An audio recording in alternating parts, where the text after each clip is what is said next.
Hello friends, कैसे हैं आप सब। आज मैं आप लोगों को शादी में हल्दी झूमते समय जो गाना गाया जाता है मैं वो सुनाऊंगी, जो मेरी मम्मी गाया करती हैं। आप लोगों को पसंद आएगा तो कमेंट बॉक्स में ज़रूर लिखिएगा। साठी के चाउर हालर दूबजी दूब चूम चली है कवने राम धेरिया जी दूब चूमई चली है कवने राम धेरिया जी कौने राम धेरिया कौने राम पतो जी कौने राम सुहागिन दुबिया चुमई चलिया जूजी कौने राम सुहागिन दुबिया चुमई चलिया जूजी कौने राम धेरिया कौने राम पतो जी कौने राम सुहागिन दुबिया चुमई चलिया जूजी कौने राम सुहागिन दुबिया चुमई चलिया जूजी मिसिर राम धेरिया दुबे राम पतो जी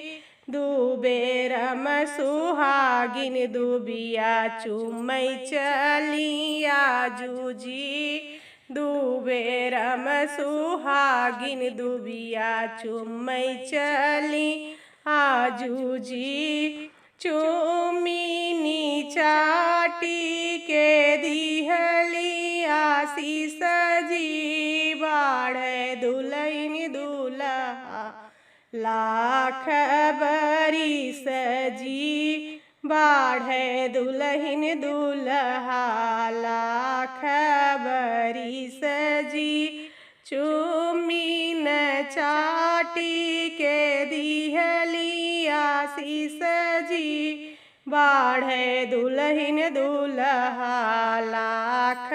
बरिस जी बाढ़े दुल्हन दुल्हा लाख बरिस जी साठी के चाउर हालर दूब जी दूब चुमई चली है कवने राम कई धेरिया जी दूब चुमई चली है कवने राम कई धेरिया जी। एक गीत इसी प्रकार से नाम लेकर गाया जाता है। आशा करती हूँ कि आपको ये गाना पसंद आया होगा। अगर पसंद आया है तो लाइक कर दीजिए और चैनल पर नए हैं तो सब्सक्राइब कर दीजिए, ताकि हमारी आने वाली हर वीडियो आप तक पहुँचती रहे सबसे पहले।